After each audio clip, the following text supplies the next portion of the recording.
Muito bem, pessoal, vamos começar aqui o nosso bate-papo, nossa troca aqui de ideias aqui com os demais palestrantes. A quem eu cumprimento agora aqui, já que estamos todos juntos agora aqui no nosso tableau aqui. Então, vamos aqui e Cássia, você vai ser a nossa estreante aqui no debate, tá? E a pergunta que eu recebi é o seguinte, blockchain tem tudo a ver com confiança. E a pergunta é o seguinte, se os clientes têm acesso, a pergunta é saber se os clientes têm acesso aos dados de satélite que comprovam a preservação da floresta. Existe algum mecanismo de consenso, algum tipo de certificação que garanta a confiabilidade dos dados? Existe mecanismo de comprovação da preservação da floresta? Olá, vamos lá, respondendo um pouquinho como que funciona essa questão da veracidade dos projetos, né? Os projetos de crédito de carbono, eles são certificados pela ONU, em primeiro lugar, então a metodologia ela deve ser aprovada pela ONU, e existem os órgãos certificadores. A MOS, ela atua com a Verra. A Verra é uma das maiores empresas globais de certificação de projetos de crédito de carbono. Então, a Verra, ela estabelece algumas metodologias para desenvolvimento de um projeto para geração de crédito. E você deve seguir essas metodologias para que você esteja apto a gerar crédito naquela área. Então, todas as diretrizes a serem seguidas dentro do projeto, elas são estabelecidas por essa organização sem fins lucrativos, que realiza toda a etapa de certificação e auditoria do projeto. Então, existe esse órgão por trás da MOS, que faz toda essa questão da verificação e recolhe toda a documentação da área, além de ser feita a auditoria presencial. Então, existem os engenheiros ambientais que vão até a área e analisam todos os pontos da área para garantir a veracidade do projeto, além de termos disponível também todo o controle de imagens via satélite, no qual a gente consegue estar disponibilizando. Muito bem. Obrigado, Cássia. Acho que a próxima pergunta é para você, Alexandre. Opa, vamos lá. A pergunta diz respeito a um possível conflito, ou possíveis conflitos de interesses entre as empresas participantes de um sistema unificado, aberto, como o Open Insurance. Vocês identificam possível conflito de interesse? Há uma forma de tratamento desses conflitos entre os diferentes participantes dessa plataforma aberta? Não, eu não vejo conflito de interesse, tá? Mesmo porque toda a decisão está centrada no cliente, né? Como é que funciona esse compartilhamento de dados, né? Acabei não mostrando na minha apresentação, mas tem uma jornada de compartilhamento que ela nasce, né, do desejo do cliente de portar os dados dele de uma seguradora com quem ele tem relacionamento, né, para uma outra seguradora, né, que ele talvez tenha vontade de se relacionar. Então, é vontade dele. Nenhuma a seguradora que ele tem os dados, ela não tem como impedir, né? Isso não é permitido. Então, as empresas estão desenvolvendo plataformas e ambientes para que se dê esse processo de consentimento, né, onde o cliente, olha, eu quero trazer, eu tenho uma seguradora A, um seguro de automóvel, então há 5 anos lá, eu quero trazer essa informação para a seguradora B, que ela me informe todos os prêmios, né, quanto eu paguei por esse seguro ao longo do tempo, se eu tive algum incidente ou não, se eu utilizei o guincho ou não, essas coisas todas, ela passa essa informação para outra seguradora B, que ela eventualmente, com esses dados, pode ofertar, olha, você é um cliente muito bom, lá você está pagando 10, eu vou te dar exatamente o mesmo produto aqui com você pagando 8, 9. Essa é a ideia. Então, não vejo conflito de interesse entre os participantes, né, nessa questão, porque a decisão está centrada no cliente, depende da vontade dele como que esse ambiente vai funcionar. Muito bem. E Alexandre, deixa eu aproveitar aqui, tem uma outra pergunta, já faço aqui aproveito aqui o gatilho. É uma pergunta que, de um certo ceticismo, assim, que fala assim, eu estou achando que essa história de Open Insurance parece muito melhor para as seguradoras do que para os consumidores. Acho que você já abordou isso na sua apresentação, mas eu acho que aqui a pergunta é saber como que isso pode beneficiar os consumidores, os beneficiários, né? Bem, essa plataforma ela só vai funcionar se tiver o interesse dos consumidores, tá? Eu não vejo, né, hoje o meu dia a dia lá na Confederação é participar de grupos de trabalho relacionados a isso, né? Não vejo assim uma grande vantagem, né, principalmente nesse momento inicial que é de grande investimento para colocar essa plataforma de pé em relação às seguradoras. Né? Isso aqui vai ser uma nadada de braçada mesmo, porque as seguradoras já têm os seus modelos de distribuição e de venda de seguros já consolidados. Aqui no Bank Assurance aqui no Brasil, né, que é o seguro vendido através do canal bancário, é muito forte. O corretor de seguros tem, né, eu mostrei aqui na apresentação, são quase 100 mil corretores de seguros operando no Brasil. Então, você já tem formas de distribuir o seu produto. Né? Então, eu não vejo assim como algo que seja benéfico para a seguradora incide, daqui vai ser uma forma delas aumentarem a concentração, ou, enfim, ou cobrarem mais do cliente. Não, acho que pelo contrário. É uma forma onde você vai ter a possibilidade de conhecer melhor o seu cliente, se ele assim o desejar, né? E com isso oferecer produtos mais bem adaptados à realidade desse cliente. Né? Então, acho que eu vejo dessa forma. É uma jornada longa, não é simples, não é, isso daqui você vai começar a ver o impacto disso daqui a 2, 3 anos, eu acho que é mais para médio e longo prazo, mas é uma jornada que se iniciou e que vai sair. Né? Então, só fazendo um comentário aqui, eu acredito que, inclusive, vai se gerar muito maior valor agregado para o próprio cliente final. Né? Não, perfeito, sentido. Exatamente. Mesmo porque lá na frente, dentro algo que eu não comentei também, está prevista a interoperabilidade entre o Open Insurance e Open Banking ou Open Finance, ou seja, aí você vai poder ter no mesmo ambiente o compartilhamento de toda a sua situação financeira, né? Tanto em seguro, tanto em conta corrente, investimentos. Então vai ser realmente um super empoderamento do cliente de poder tratar com seus dados financeiros e buscar melhores oportunidades para ele. Ótimo.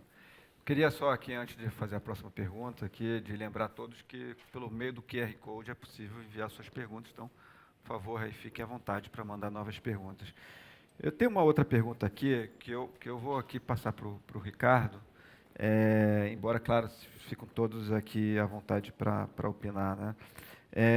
A pergunta é a seguinte: como que o metaverso poderia ajudar em questões sociais? É uma pergunta bem ampla, assim, pergunta como que isso pode ajudar para a desigualdade socioeconômica, desigualdade de gênero, assim, enfim, não sei se gostaria aqui de fazer alguma consideração. Eu acho que, assim, quando a gente fala de metaverso, olhando até para a parte acadêmica, a gente vê uma oportunidade até de ser um instrumento, né, de levar educação, e eu acho que pode ser uma forma também de democratizar um pouco essa questão do aspecto social, né? E eu acho que cada vez mais isso a gente já começa a ver dentro das organizações esse movimento do ESG, né?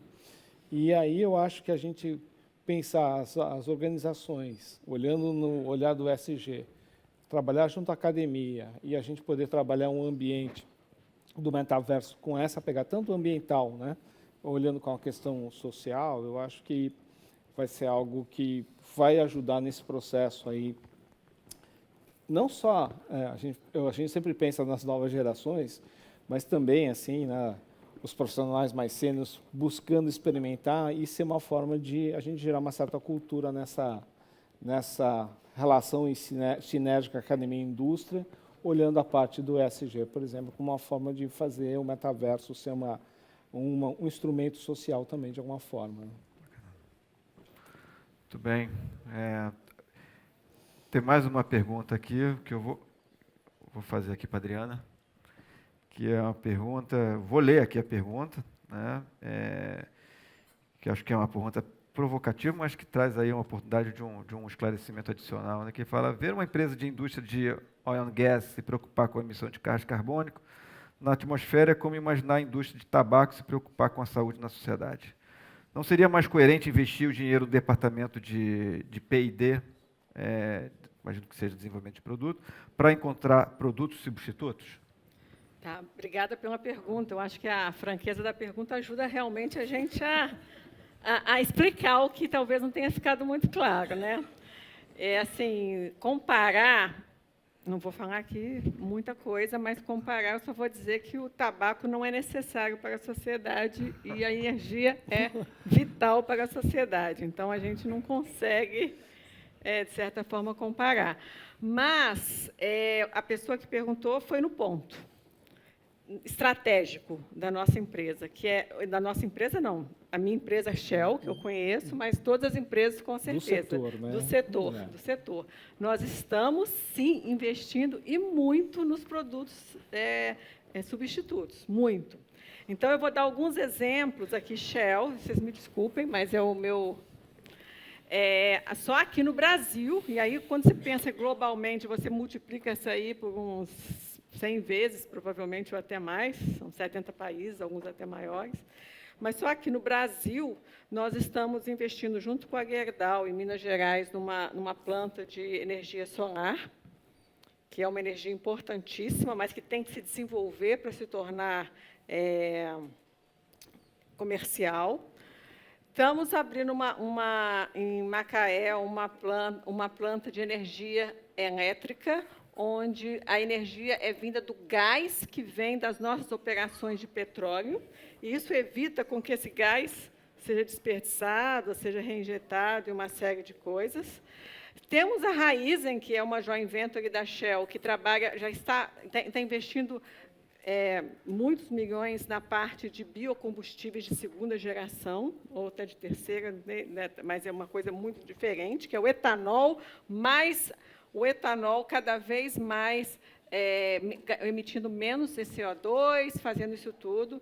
E temos aí muito interesse na energia eólica, que é a energia do vento, mas ela ainda não está regularizada, mas provavelmente vai ser, e sem parar esses investimentos. Então, estamos exatamente fazendo o que a pessoa que perguntou fez. Então, estratégia 10, porque é isso aí que nós temos que fazer mesmo. Se me permite, até porque não vou estar advogando em causa própria nesse momento, mas assim, todo o know-how e tecnologia desenvolvido pela indústria do petróleo, né, ou de oil and gas, como a gente fala internacionalmente, ele pode se transbordar para outras aplicações na área de energia. Então, quando a gente fala de, por exemplo, a energia eólica em alto mar, por exemplo, todo o know-how do mercado de offshore, né? Então, são o que a gente chama de spillover, de transbordamento de tecnologia e know-how para outros setores de energia. Então, eu acho que é um caminho né, olhar todo esse ativo que é esse know-how, as tecnologias que a gente tem no mercado do petróleo, que pode ajudar também no desenvolvimento de outras alternativas de energias limpas também. Né? Exatamente, a tecnologia ajudando também nisso daí. Quer dizer, não é só investir, como foi falado, dinheiro, é usar a tecnologia que nós já temos e que está no mercado para fazer isso, que é super importante. E aí, eu vou até colocar, assim, tanto alinhado com essa pergunta, que já há mais ou menos uns 4 anos, o presidente global da Shell anunciou que o próximo carro dele seria um carro elétrico. Isso mostra claramente que as empresas de petróleo e gás que estão no IBP, que eu estou representando aqui, se tornaram empresas de energia que querem muito mudar esse quadro, e que são tão comprometidas com a emissão de CO2, porque elas não são comprometidas só porque são boazinhas ou alguma coisa, mas existem, sim, regulamentações que temos que fazer isso. Então, é mesmo um compromisso bastante sério, desde o Tratado de Paris, há não sei quantos anos atrás, mas a gente tem que diminuir isso daí. Não todas as empresas estão nisso. E aí a importância da colaboração entre as empresas para que isso aconteça. Porque uma empresa só não consegue fazer isso. Nós trabalhamos em consórcios, nós trabalhamos em cadeia, onde uma empresa produz, a outra distribui, a outra refina o petróleo. Como fazer isso tudo? A colaboração é super importante. Então, espero que tenha ficado mais claro, mas acho que é muito bom a gente estar discutindo esse assunto. Obrigada. Isso me fez me lembrar de um artigo que eu estava lendo recentemente, um artigo sobre ações listadas em bolsa, mostrando por que vale a pena ainda comprar ações de oil and gas, né? Porque não só o petróleo vai continuar sendo extremamente relevante por um bom tempo, mas como que essas empresas são as que estão melhor posicionadas para fazer investimento em outros tipos de energia. Então, elas têm a tecnologia, têm o capital para investir, então, de um jeito ou de outro, elas continuariam firme e forte aí no nosso panorama econômico, né? E E Cássia, até, desculpa, já se me viu, chamei o seu permitirem, nome e sabia que você queria falar. se me permitirem fazer um complemento em relação a esse tema, a gente tem que analisar o desenvolvimento de uma economia de baixo carbono. E uma economia de baixo carbono, ela consiste em estratégias de redução, estratégias de compensação. Pensar em um mundo neutro em emissões é algo muito real, assim. Então, assim, o que a gente tem que fazer é desenvolver a economia de baixo carbono, é ter esse roadmap de estratégias de redução das emissões, de novas tecnologias, que é o que essas grandes empresas e corporações, assim como a Shell, desenvolvem ali ao longo da sua cadeia de desenvolvimento, até porque as empresas que não desenvolverem novas tecnologias, elas vão ficar para trás. Então, isso tá na essência dessas grandes empresas já buscar essas novas tecnologias na estratégia de reduzir a emissão. E ser neutro, deixar de emitir é algo que não existe. A gente tem que reduzir o impacto, a gente tem que buscar a conservação, a gente tem que entender aonde a gente consegue fazer o possível para alcançar o menos possível dessas emissões atmosféricas e ter o controle dentro de casa. Exatamente. Muito bom. E Cássia, já aproveitando aqui que você tomou a palavra, eu tenho duas perguntas para você aqui. Né? A sua palestra aqui suscitou muitos questionamentos e acho que aqui a primeira é mais um pedido de esclarecimento de alguma coisa que aparentemente não ficou claro aqui para todos, né? Que a pergunta é: gostaria de saber se a MOS vende NFT da floresta de áreas públicas ou a empresa compra propriedade na Amazônia e preserva a vegetação. E aí diz aqui o autor que não ficou claro para ele essa questão. Então, são áreas próprias, então a MOS ela faz aquisição de áreas da Amazônia de forma legal, aonde ela faz esse trabalho aí de conservação e tokeniza isso para vender as NFTs. Mas são áreas próprias, não são áreas públicas de forma alguma. É tudo legalizado, tudo documentado, tudo comprovado. Muito bem. E a pergunta aqui... Desculpa, fala. Fazendo um adendo em relação a isso, a MOS ela traz bastante importância em relação a toda essa etapa de segurança, então todos os nossos processos são auditados, tem grandes empresas que auditam os nossos processos, as nossas operações, então tudo é documentado. E a pergunta, complementando a anterior, é a questão de que se a preservação de terras na Amazônia, né, prevista nessa compra de terra em formato com o uso de NFT, contempla a preservação de povos indígenas, de moradores da floresta. Como que isso é tratado aí pela MOS? Essa é a pergunta. Todo projeto desenvolvido de conservação da floresta, ele essencialmente deve levar em consideração a comunidade local. A comunidade local, ela tem que estar envolvida, além de que, quando você está desenvolvendo um projeto de originação de crédito de carbono, você precisa fazer uma consulta pública e você precisa passar nessa consulta pública e ela é auditada. Essa consulta pública, ela envolve toda a comunidade presente naquele ambiente, naquele local onde está sendo desenvolvido o projeto. Então, todo projeto de conservação da floresta, ele obrigatoriamente traz etapas sociais. Então, onde a comunidade é envolvida dentro do projeto para geração de emprego. A MOS, no caso, ela tem um projeto específico que fomenta a educação. Então, as escolas ribeirinhas estão sendo reformadas, estão sendo construídas casas para que professores possam ir até essas comunidades dar aulas. Há um difícil acesso. Existem, a gente brinca que são seres iluminados, que são alguns professores que estão dispostos a sair das suas casas para ir para essas comunidades. Só que como o deslocamento é muito difícil, então estamos construindo casas para que eles possam passar as semanas ali para dar aula para aquela comunidade. A gente tem um projeto muito legal de educação e todo o projeto de geração de crédito ele vai envolver a comunidade também para desenvolver profissionalização e geração de emprego ali naquela comunidade. É extremamente importante porque se você não gera emprego dentro do projeto, as pessoas da comunidade, normalmente, elas vão para os trabalhos ilegais por falta de oportunidade. E o que é o trabalho ilegal? É o desmatamento da floresta. Então, a etapa essencial para a gente conter o desmatamento é envolver a comunidade e gerar emprego. Muito obrigado, Cássia. Vou fazer uma pergunta aqui para o Alexandre sobre... A pergunta é a seguinte: como as informações sobre seguro circulam pelo metaverso atualmente? Já existe alguma circulação de informação sobre seguro no metaverso? Isso é algo ainda por vir? A pergunta seria essa. Não tem, pelo menos aqui no Brasil, não tem circulação de informação sobre seguro no metaverso, né? Sabemos que tem empresas que estão estudando aí duas questões, né? Umas que até já existe um pouco de seguros relacionados a eventos né, de perda de ativos tokenizados, essas coisas todas, né? Mas é o business da seguradora mesmo, né? E há alguma discussão, sim, de você ter seguros para eventos ocorridos lá no metaverso. Por exemplo, sei lá, você perde um personagem de um jogo aí que valia, um avatar, né, um avatar, alguma coisa assim. Mas isso é algo muito embrionário e certamente é muito pequeno ainda, mas de forma consistente assim, não tem ainda isso ocorrendo aqui no Brasil, pelo menos. Ótimo. Ricardo, aqui é para você aqui, né? Estou criando um suspense aqui, olhando para o próximo, vai receber a pergunta. E a pergunta é a seguinte: achei uma pergunta interessante aqui, que é a questão de mudança de mindset, que você até colocou na sua apresentação. E a questão é, como as áreas de inovação das empresas podem, né, mudar o mindset interno para pensar em processos multi-empresas, né?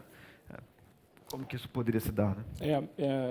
Esse é um dos temas que eu tenho falado muito quando a gente começa a falar de governança e conselho de administração das empresas. Uma abordagem é aquele conceito de organização ambidestra, que ela olha a excelência operacional hoje, mas busca o futuro da organização e certamente passa por esse futuro descentralizado, distribuído. Então, quando a gente começa a ter um conselho de administração da empresa, olhando essa visão mais estratégica, ajuda nesse processo de gerar uma governança de inovação, fomentar isso dentro das organizações. E aqui, vendo a apresentação do Sergei, quando ele começa a falar das organizações descentralizadas, eu começo a fazer uma provocação e já começo a pensar no modelo de governança de organizações e de conselho de administrações que vão trabalhar nesse conceito de organizações descentralizadas, já que pela projeção a gente está falando de algo que deve acontecer aqui em 5 e 10 anos. Então a gente precisa começar a formar novos conselheiros de empresas tendo esse conceito, né, desse novo mundo que a gente vai viver. Então, é bem provocativo, mas é algo que a gente começa a levar como uma pauta. E a universidade é o ponto onde a gente faz as provocações para fazer as mudanças das organizações. Alexandre, pergunta aqui que confesso que eu também fiquei com essa mesma dúvida. Então, eu sou coautor aqui, estou pegando carona aqui na pergunta que eu recebi. Qual é o papel do corretor após a implantação do Open Insurance? Qual vai ser o papel dele? Essa é uma grande pergunta, né? Mesmo porque do jeito que a regulação foi colocada, o corretor ele não faz parte desse ambiente. Tá? Hoje você tem as seguradoras, né?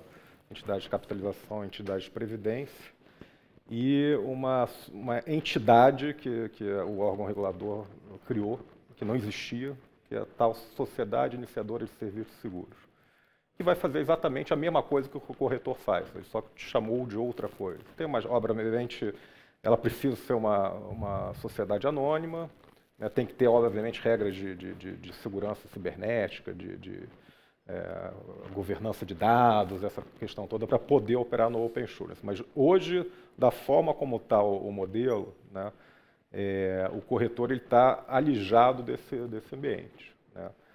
O que a gente tem observado é que, por outro lado, não tem muito interesse de empresas se tornarem sociedades iniciadoras de serviços seguros, né? Desde a regulação que autorizou a constituição dessas sociedades, ela foi publicada em novembro do ano passado e até hoje você não tem nenhuma sociedade iniciadora de serviços seguros credenciada para operar nesse ambiente de Open Insurance, que é uma preocupação que nós temos, né?